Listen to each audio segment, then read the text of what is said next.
Yesterday, I went on a walk. And for those of you that don't follow me on Instagram, I highly recommend it. I have been chronicling my relationship, if you will, with this particular home. It's in my neighborhood, it's about a block away, and it's an unreal, gorgeous mansion level house. It's got the infinity pool. There's an unobstructed view for basically 170 degrees of the viewpoint perspective. It's brand new, never been lived in. It's on 5 acres. It's got a casita, 28-foot ceilings. This home it's gorgeous. And it's got the big, glass windows that open up to the one side of the house so you're just, it's quintessential Scottsdale home. Gorgeous. And on my Instagram, as I referenced, I've been chronicling what happened, why this house now is on my radar and what it means. The backstory is that several years ago, I was in a mental programming event. It was put on by a master practitioner of neurolinguistic programming, a guy that's 20th or less in the world at what he does. Like, he's incredible at teaching and understanding this level of brain science, manifesting, whatever you want to call it. And in this specific meditation, I was visualizing myself at a level to which I had yet to achieve. I had figured it all out. I had conquered my demons. My money was on point. My body was on point. My relationships were on point. I was in this heightened state of evolution for who I am as a person based off of where I was at the time of this visualization / meditation. Hypnosis, really. It was quite a hypnotic experience. And in this visualization, I remember some specifics about a home that I was a part of that was in my best life. This home had this incredible driveway on the right side of it. It was overlooking a valley. It had this pool. I was there with my person. I was feeling in this specific hypnosis just alive. Like it was mine. It was very, very real. My inner world was on fire in my mind at how ridiculously detailed this vision was. And years ago when that happened, I kind of just enjoyed the experience, put it to bed, and realized that was in my subconscious somewhere, and it meant something. It was pulled up from some place inside of me of what I really, really want and what I want to create for my life. And I just kind of left it at that. Well, here we are literally 4 or 5 years later. A couple months ago, actually not even a couple months ago, a couple weeks ago, I was on a walk and I walked by this house and I got the goose pimple tingles all over my body as I looked at it because I had seen this house before. This house was the house. It was in my visualization. It was the house to which I had seen myself standing next to with my person, overlooking this valley. And as my inner world and my outer world are now having this handshake about, oh, this is the place, it blew my mind. Oh my gosh, did it blow my mind. I had this moment where I go, holy shit. And all of these sort of misconceptions that I had had about what that original vision meant came to my mind. For some reason, I had thought when I originally had that vision that it was a place in Utah. There are several parts of Utah, whether it's in Alpine, up on the bench, or in Bountiful, or where you can get homes that have enough vantage point up on a hill to where you can see the valley and it has this massive sort of overlook.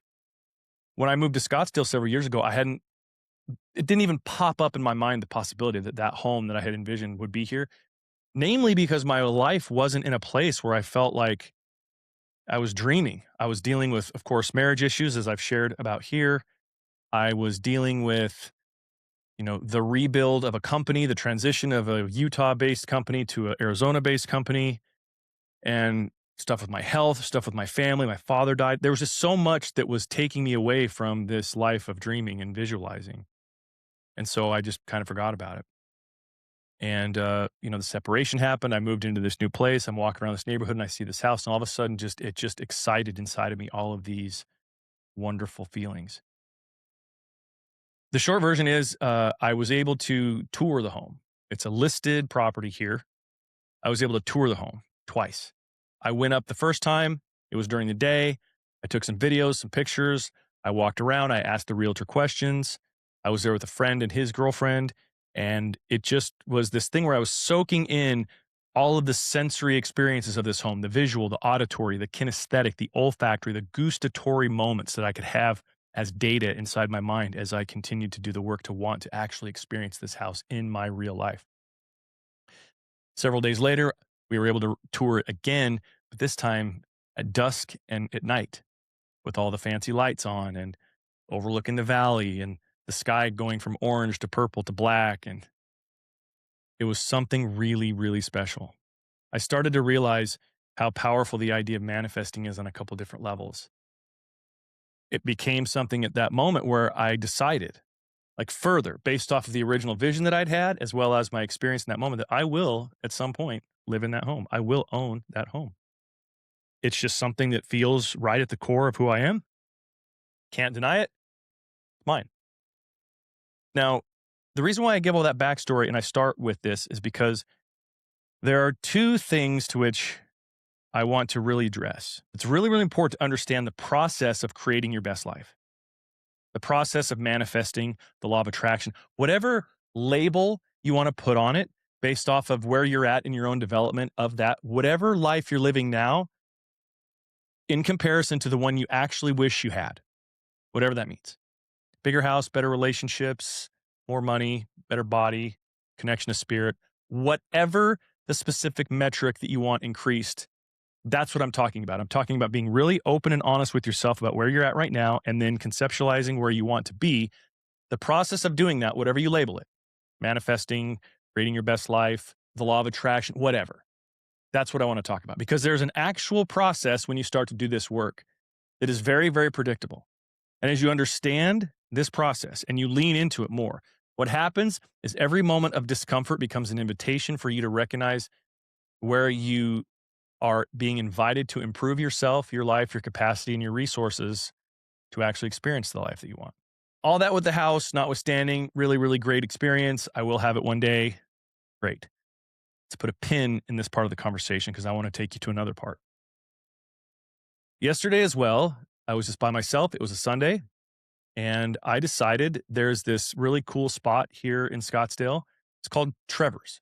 It's a restaurant, it's a liquor store, and they have a cigar room. And the cigar room almost feels like a speakeasy in that it's in the back, it's kind of secluded and private. And I enjoy a good stick every now and then. And so I was just by myself. I went over to Trevor's and I sat and I started to just in the space and quiet of the moment, smoke my cigar, enjoy my time, just sit there by myself and let my mind wander. I stayed off my phone pretty much until I decided to start writing down some ideas. And I heard this trending audio one time on TikTok that said basically that the next and final level of this game is you as the final boss. The next thing you have to conquer in this game is yourself. And I started to connect the imagery and ideas of a video game, like the final boss of the video game is you. And so I started comparing and combining these two stories. This story of me wanting this incredible home and realizing it's not just something you just go buy. It's a $8 million house, basically. And as I've shared on my stories on Instagram and as I've chronicled this whole experience, I personally don't have $8 million to go buy it. As far as I'm aware, I don't have the capacity to borrow $8 million. And even if I did, I am not in a position with my business and our reoccurring revenue to be able to handle the debt service on $8 million loan for a home, let alone the expenses of it. Now, all of those thoughts create a little bit of discomfort inside me because I'm like, well, I really want it. There's tension between me wanting it and the reality of the moment. And that tension is what I'm talking about is this invitation. You've heard me reference something called the buffer. The buffer is the middle part between what you've decided that you want and going to get it. And as you lean and work toward that thing, the uncomfortable feelings you experience, the discomfort, the challenges, those are a part of that middle buffer that are the invitation to level yourself up. So as an example, on that second visit over to the home that I referenced, I was driving down the driveway when we were done, and I started thinking about, well, what would the power bill be on a house like this? What would the water bill, the gas bill? What's the HOA in this part of the development? What are some of the other costs associated with this? What is a landscaper ground crew cost to manage this? And I started realizing, I started feeling this discomfort in my body, this sort of like, oh, it's going to be so expensive. And that moment where I started to feel uncomfortable, I realized that's only right now in my mindset because of two things. First of all, is my perspective, the filter, my mindset on how I'm looking at this, which is a limiting belief, as well as my own experience of not having had stability in a way that would make that easy. See, the part of this that is interesting, for me at least, is I've lived in very large homes before. I've lived in an 11,000 square foot home I bought back in 2009. I've lived in an 8,000 square foot home that was next to a creek. I've had luxurious real estate as a part of my lived experience, but I don't live in those anymore. And so I now recognize what happened as business changed and finances altered and whatnot to where I had to either get out or sell those homes. So I'm taking with me this ghost from before of, well, I had what I had and then I lost what I had. Is that what's going to happen at this one? Because I'm deciding I'm going to have this house. And then anyway, all of this discomfort and negative feeling, I'm looking at this going, this is great. This is the roadmap to exactly where I need to go to be able to get myself to be at the level required to win that part of life. So quite literally, in this figurative game of life, the final boss that I have to overcome is me. The final boss you have to overcome is you. Now, here's where most people get it wrong. And this is why I'm bringing it up today. And by the way, I want to make sure something's clear. This episode of The Lab, which by the way, welcome to The Lab. I'm your host, Bryce Prescott, is unscripted. It's right off the dome. I don't have any notes in front of me. I'm looking right at the camera when I talk. I decided I wanted to just freestyle this. Stream of consciousness, share my thoughts, my feelings. Allow that to come through, because that again is another part of this whole process of my own development into who I need to become to handle that level of life. Now, back to the things that people get wrong. See, the problem that happens in scenarios like this is that they don't recognize that the missing piece for their discomfort and the reason why they're feeling the discomfort is because they're not clear on exactly what they want. So, for example, for me, I'm very, very clear on the exact house that I want to live in. I'm very, very clear on the specific amenities that that house has, the location. I've looked into the cost. I get it. It's very clear in my mind. So now, as I look at that house and I have these moments of discomfort and sometimes even insecurity or doubt, I now have a direct signal coming straight from inside of me, my subconscious mind saying, this is where you get to do the work. You want that house? It requires this. You want that experience? It requires this.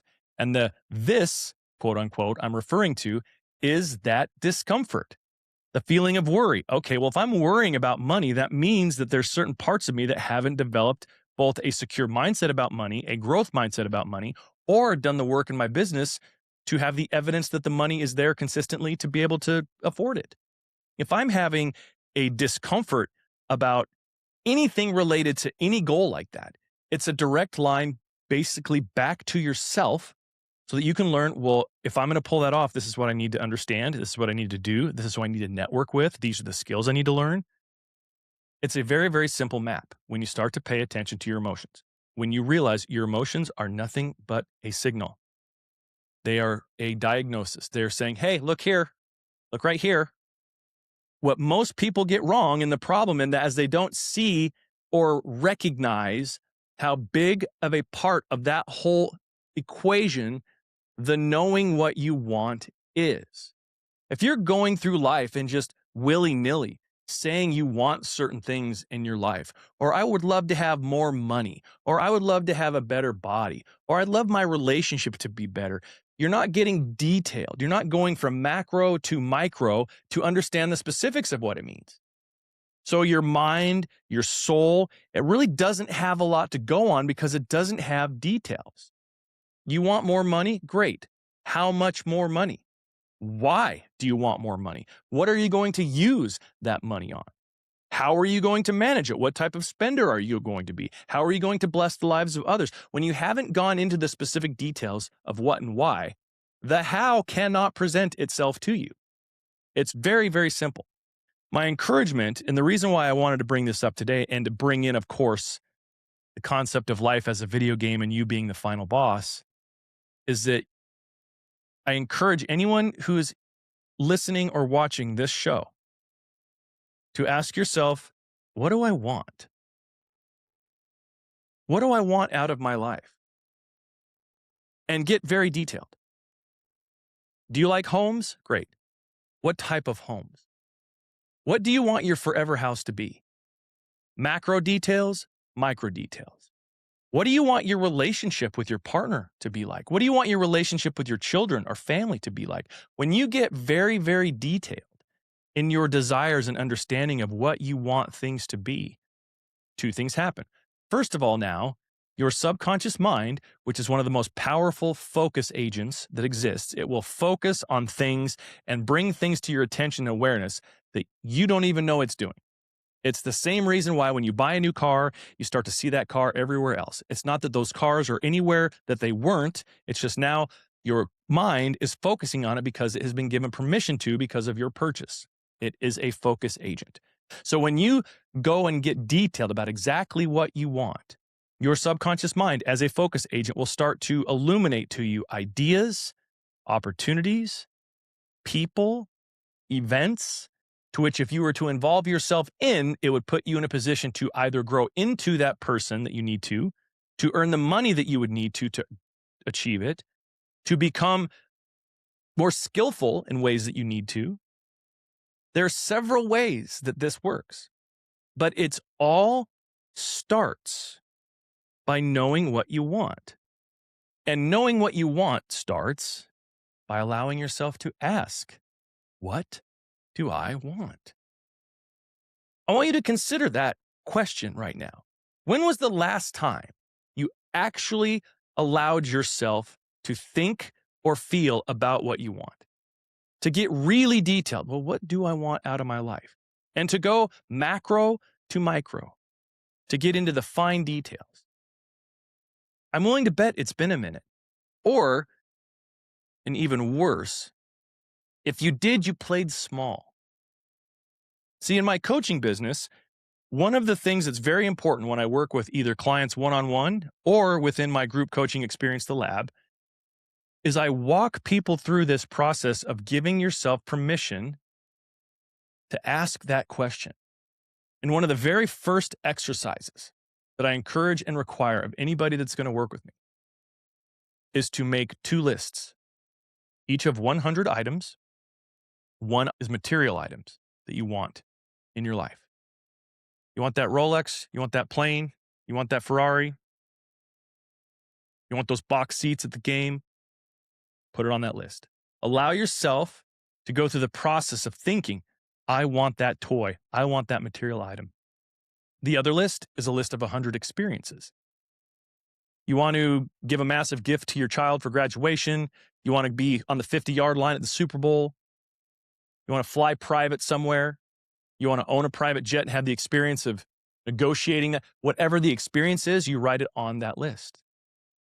And the mere process of allowing that to happen is stretching internal boundaries that you might not have known you even had.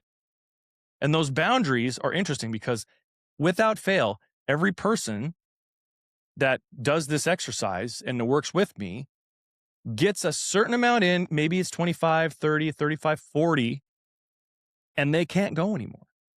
And it's not because there's not more things they want. It's because they start to talk themselves out of it. They start to buy into a story. I don't need much, man. I've never been somebody that was really into this. Or they get even trickier where they say, oh, it's easier for me to pick the experiences, but the material items I don't really need.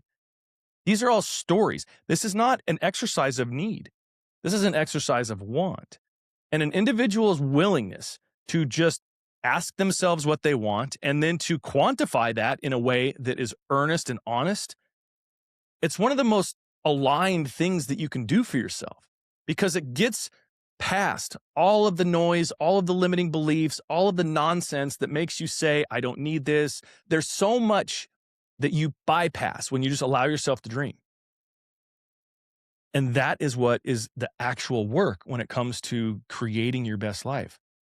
The most impactful part of you creating the life that you want is actually knowing what it is. The life that you want, you can't just stumble into. If you do not have a clear vision of where you want to go, how can you get there? If you don't have a target, where are you aiming? All of the things related to the law of attraction or neurolinguistic programming or manifesting, they have nowhere to go.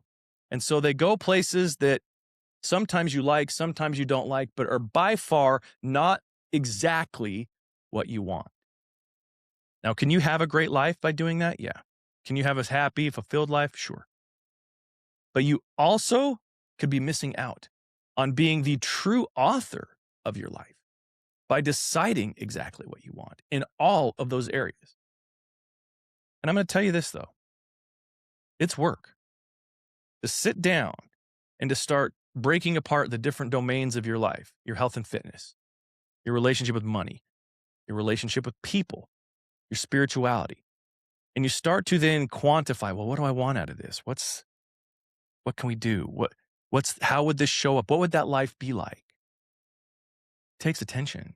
It takes effort. And sometimes it's uncomfortable because, like I said, you try to talk yourself out of it like it's an unnecessary exercise. It doesn't mean anything. It's not real. Your nihilism will pop up. Your skepticism will pop up. All of the limiting beliefs that you have about your own ability to achieve and experience a great life start to get thrown up in your face. That voice in your head starts to offer commentary that is not supportive of you having what you want. That voice in your head is a mechanism of comfort. It's there to keep you in a familiar place. Familiarity is comfortable. It doesn't mean that it's nice, comfortable. It's just predictable. And predictability is comforting. So you stay small. And so if you don't do these things, if you don't take charge of exactly what you want, asking yourself those questions, doing exercises like the one I've shared where you're making lists of your desires, the life that you live will not be one that you chose. The life that you're living was chosen by somebody, whether you or your circumstances, or maybe it was projected on you by somebody else. Maybe your partner has more control over the specifics of that life than you care to admit. Regardless, the life that you're living was put in motion by someone. And if it wasn't fully you, that means you weren't the author of it. And that's not a good place to be. What happens if you stay in that place and you don't grab the pen and you don't decide what you want and you don't allow that buffer to take place? Like in my case, I know what house it is. So now every moment of discomfort that I have as I deal with money and projection and timing is inviting me to be a better version of myself, inviting me to have more capacity, inviting me to learn, to network, be more resourceful. And those invitations are leveling me up in my capacity to be better in every way. If you don't do the same for yourself, you will lose. Life will be a loss. Now, it does not mean you can't have joy and love and experience, but you will have lived so far below the potential that you have that you will end up disappointed. And you will have a misunderstanding about the actual science of achievement and manifesting that I'm sharing here. The things that I'm sharing here are tried and true. They work. When you do the work of knowing what you want, you put yourself in motion, you use each negative experience as an invitation to make yourself better, and then you allow and receive those experiences come into your life so that you can actually enjoy it, it works. There are millions upon millions of people that have used this to their own benefit. But you don't get to take credit for work you haven't done. If you don't do that work and know exactly what you want, and then take each negative experience and emotion as an invitation, and then do the work to level up there and to put yourself in a position to grow and expand. You don't get to do that and then get the reward. And you also don't get to do that and then fail and then blame the system, saying the system doesn't work. That's not how that is. What I'd like you to do is I want to extend an invitation to you. I want you to try that exercise. Make 2 lists, 100 items each, 1 material items, 1 experiences you'd like to have, and see how deep you can get into that list as you allow yourself to put your future self into a space and a life to which you don't have right now. What would it be like for you to drive your dream car? What's it feel like in your hands, the steering wheel? What's it like to gas up your dream car? Your home, the trips, the travel, the connection with family, the spiritual things. What would that be like? Allow yourself to first dream of it, to know it, to want it, and then to, in your inner world, go experience it so that your outer world can now, through its focusing, show you the way. If you do that, if you do those lists, something in you will unlock. And it's a very, very quick shift from your life starting to show you how this is going to work by giving you almost immediate reasons to believe than if you don't. And truthfully, I've been asked before, well, what does the lab stand for? The lab is actually, I haven't really ever said this before, but it's an acronym. It stands for learn, apply, become. That's the formula of life. Learn, apply, become. And everything that I've been teaching you here, everything I'm encouraging you to do is in that. I have a fancier equation that I say, which is diagnosis plus integration equals transformation. That's fancier. That sounds more like chemistry and the lab thing works. But the truth of it is, it's just the same. It's learn, apply, become. So learn what you want. Learn what's holding you back. Apply and integrate things that can help you to get it, and then become that person. It's formulaic. My friends, I really appreciate you allowing me to kind of go off script with this. I really want you to win, and I want you to win big. But you've got to start by defining what it means for you to win. What is the life of yours that's a winning life? What do you experience on a day-to-day basis? What are the material items that are in your world? What are the experiences you have? Who are the people that are around you? Until you can get clear on those things, it will be a lot more difficult and confusing than you want it to be. So I end this episode with that invitation. Go figure out what you want. Make those lists. And if this episode resonated with you and you feel inspired by it, I just have a favor. Please share it. Please go leave me a rating and review on iTunes and Spotify, 5-star preferably. Please get this conversation into the ears and eyeballs of more people. Subscribe to my YouTube channel. Follow me on my socials. This is the type of stuff that I do all the time. This is the type of effort and focus we have in my group experience, the lab group experience.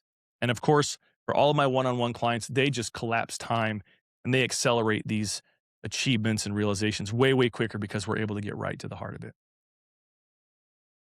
But all that notwithstanding, thanks again for listening to this episode. I'm your host, Bryce Prescott. This is The Lab.